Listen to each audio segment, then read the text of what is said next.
ഇന്ന് പരിപ്പിലിട്ട് വയ്ക്കാൻ വേണ്ടിയിട്ട് വള്ളിപ്പയറിൻ്റെ ഇലയാണ് പറിച്ചെടുക്കുന്നത്. ചട്ടിയിൽ നിൽക്കുന്നതുകൊണ്ട് ചെടിയിൽ ഇല ഭയങ്കര ചെറുതാണ്. ഈ ആദ്യം വരുന്ന കുറച്ച് ഇലകൾ മാത്രമേ വലുപ്പമുള്ളൂ.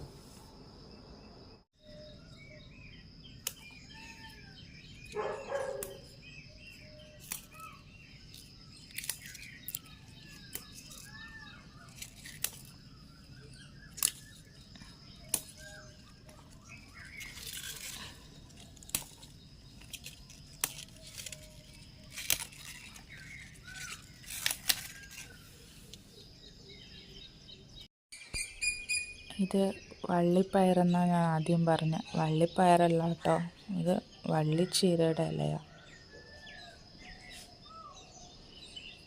ഇപ്പോൾ കറി വയ്ക്കാൻ വേണ്ടിയിട്ട് കുറച്ച് ഞാനിപ്പോൾ എടുത്തേക്കുന്ന ഒരു ചെറിയ ഗ്ലാസ്സിന് 1 ഗ്ലാസ് തോരൻ പരിപ്പാണ്.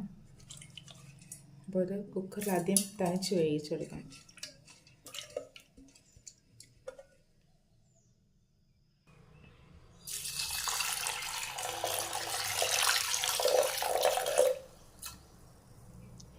വെള്ളം ഒഴിച്ചിട്ടുണ്ട്. അടുപ്പ് കത്തിച്ചു ഇതിന് വേഗം വയ്ക്കാം.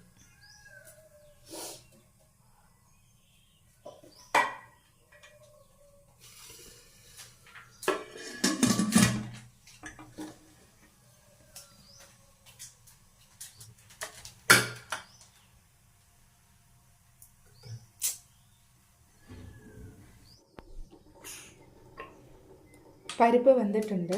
അപ്പോൾ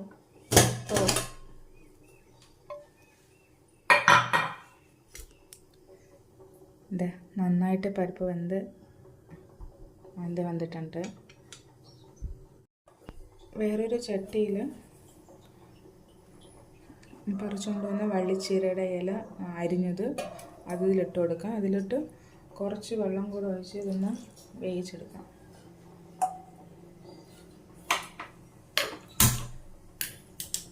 വെള്ളം അത് മതിയാവില്ല, കുറച്ച് വെള്ളം കൂടെ ഒഴിക്കുകയാണേ.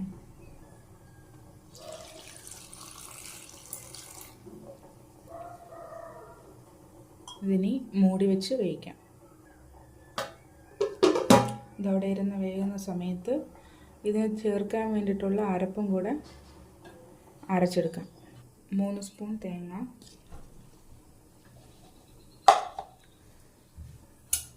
പിന്നെ 3 പച്ചമുളകും 1 ചെറിയ ഉള്ളിയും,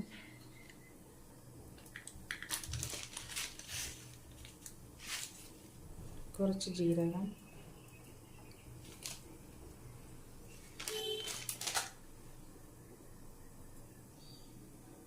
1/4 സ്പൂൺ മഞ്ഞൾപ്പൊടി, ചെറിയൊരു കളറിന് വേണ്ടിയിട്ട് 1/4 സ്പൂൺ മുളക് പൊടി. അപ്പോൾ ഇത് വന്നിട്ട് മിക്സിയിലിട്ട് നന്നായിട്ട് അരച്ചെടുക്കാം. കുറച്ച് വെള്ളം കൂടി ഒഴിച്ച് നന്നായിട്ട് അരച്ചെടുക്കാം.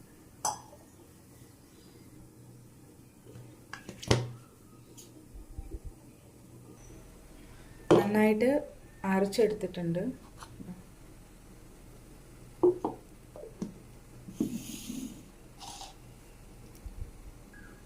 വേകാൻ വെച്ച ചീര വെന്തിട്ടുണ്ട്.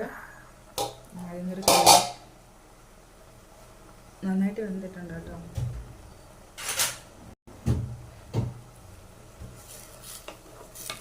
പെട്ടെന്ന് വേകും. എന്ന് വെച്ചാൽ ചെറിയ കനം കുറഞ്ഞ ഇലയല്ലേ. കനം കുറഞ്ഞെന്ന് വെച്ചാൽ നമ്മുടെ നോർമൽ ചീരയെക്കാളും കുറച്ച് തിക്നെസ് ഉണ്ട്. ഇനി ഇതിലോട്ട് ഇനി വേവിച്ച് വെച്ച് ഉടച്ചെടുത്ത് പരിപ്പ് ചേർത്തെടുക്കാം.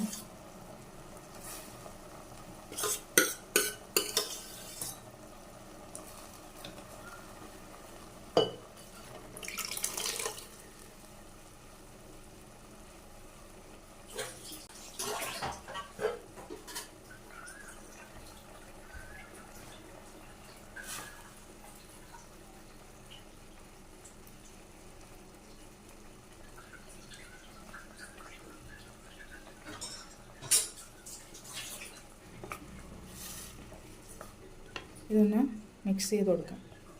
അപ്പോൾ ചീരയിലുള്ള കളറും കൂടെ ചേർന്നിട്ടുണ്ട്, ഒരു ചുവപ്പ് കളറും കൂടെ ചേർന്നിട്ടുണ്ട് ഇതിലോട്ട്. ഇത് ജസ്റ്റ് ഒന്ന് തിളക്കട്ടെ ഒരു ചെറുതായിട്ട്. എന്നിട്ട് അതിന് ശേഷം അരച്ച് വെച്ചേക്കുന്ന അരപ്പ് ഒഴിച്ച് കൊടുക്കാം.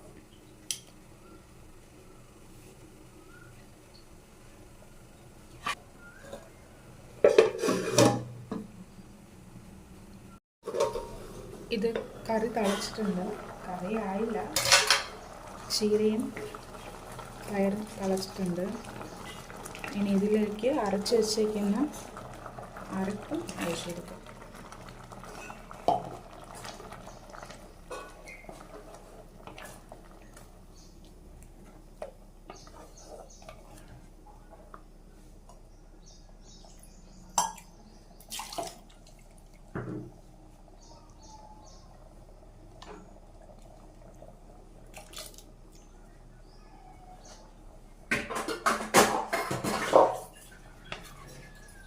ഇതിനെ അരപ്പ് തിളച്ചൊന്ന് മാത്രം മതി, പിന്നെ താളിച്ചെടുക്കാം.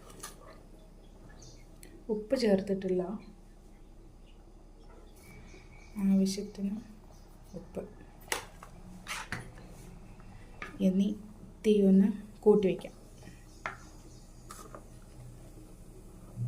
അപ്പോൾ ഇല നമുക്ക് കടിക്കാനും കിട്ടും. ഇത് പെട്ടെന്ന് റെഡിയാക്കാവുന്ന അതേ ഉള്ളൂ. ഇതേപോലെ മുരിങ്ങയില വെച്ച് നോർമൽ ചീര വെച്ച് ഒക്കെ ചെയ്യാം.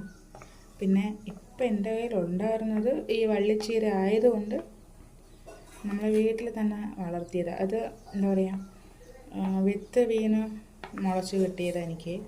ഈ ആദ്യം വരുന്ന ഒരു 10 ഇല മാത്രമേ വലിയ ഇലയായിട്ടുണ്ടായിരുന്നുള്ളൂ. ബാക്കിയൊക്കെ പിന്നെ വള്ളി വളരുന്നതിനനുസരിച്ച് അത് ചെറുതായി കൊണ്ടുപോകും. അതെന്താണെന്ന് എനിക്കറിയില്ല. അത് ചിലപ്പോൾ തറയിൽ നിൽക്കാത്തതുകൊണ്ടായിരിക്കും, ചട്ടിയിൽ നിൽക്കുന്നതുകൊണ്ടായിരിക്കും ഇങ്ങനെ ശോഷിച്ച് പക്ഷെ വലുതാവുന്നുണ്ട്. പക്ഷേ ഇല മാത്രം നല്ല ഗ്യാപ്പ് കിട്ടും. ഒരിലയുടെ കഴിഞ്ഞ് ഒരുപാട് ഗ്യാപ്പ് കിട്ടും അടുത്ത ഇല വരുന്നത്. പിന്നെ ഇലയും ഒരുപാട് ചെറുതാണ്.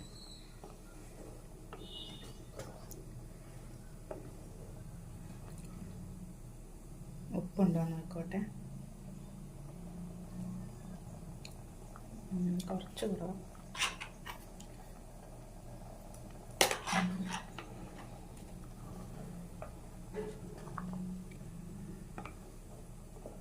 അപ്പോൾ ഇതിൽ ചേർത്ത് പച്ചമുളകിൻ്റെയും ചെറിയ ഉള്ളിയുടെയും ജീരകത്തിൻ്റെയും ആ പച്ച കുത്തലൊന്ന് പോകണം. അതുവരെ ഒന്ന് ജസ്റ്റ് ഒന്ന് ഇളക്കിയാൽ മതി. കാരണം ചട്ടി ആയതുകൊണ്ടാണ് ഞാനിങ്ങനെ കൈ വിടാണ്ട് ഇളക്കിക്കൊണ്ടിരിക്കുന്നത്. കാരണം പരിപ്പ് കൂടെ ചേർത്തതുകൊണ്ട് അടിയിൽ പിടിക്കും.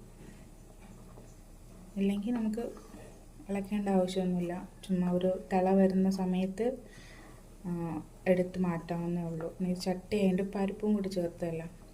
അതാണ് ഞാനിങ്ങനെ ഇവിടെ 2-3 സ്ഥലത്തൊക്കെ ജസ്റ്റ് ഒന്ന് പിടിച്ചിട്ടുണ്ട്. അതാണ് ഞാൻ നിർത്താണ്ട് ഇളക്കിക്കൊണ്ടിരിക്കുന്നത്. പിന്നെ തിളച്ചിട്ടുണ്ട്, കറിയായി. ഇനി നമുക്കിതിൽ ഒരു താളിച്ചൊഴിക്കേണ്ട കാര്യം മാത്രമേ ഉള്ളൂ. അപ്പോൾ ഞാനിത് അടുപ്പിൽ നിന്ന് ചട്ടി മാറ്റി വയ്ക്കാൻ പോവാം കേട്ടോ. തീ ഞാൻ ഓഫ് ചെയ്തു. താളിക്കാനായിട്ട് ചട്ടി അടുപ്പിൽ വെച്ചിട്ടുണ്ടായിരുന്നു. ചട്ടി ചൂടായി. ഇതിലേക്ക് കുറച്ച് വെളിച്ചെണ്ണ ഒഴിച്ചു കൊടുക്കാം.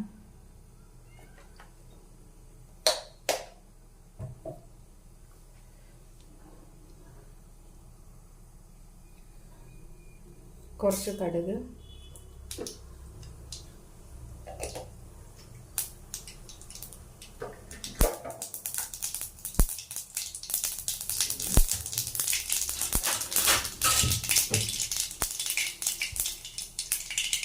എന്നിട്ട് അപ്പത്തിൽ അരിഞ്ഞിട്ട് ചെറിയ ഉള്ളി,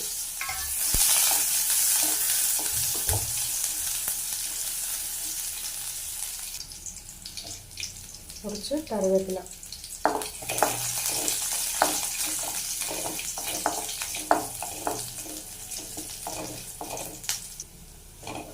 ഉള്ളിയൊക്കെ നല്ലോണം മൂത്തിട്ടുണ്ട്. ഇനി ഇത് കറിയിലോട്ട് ഒഴിക്കാം.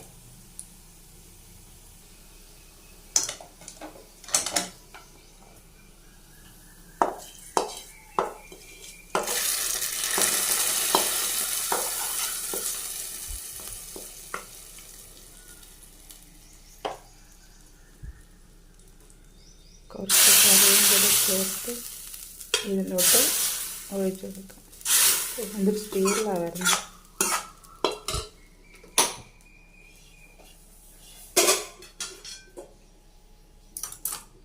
അപ്പോൾ നമ്മുടെ വള്ളിച്ചീരയുടെ ഇലയിട്ട് പരിപ്പിൽ ചേർത്ത് വെച്ച കറി റെഡി ആയിട്ടുണ്ട്.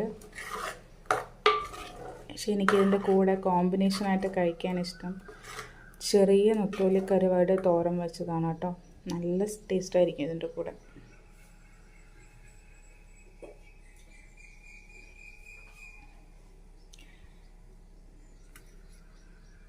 അപ്പോൾ നമ്മുടെ കറി ഇവിടെ റെഡി ആയിട്ടുണ്ട്.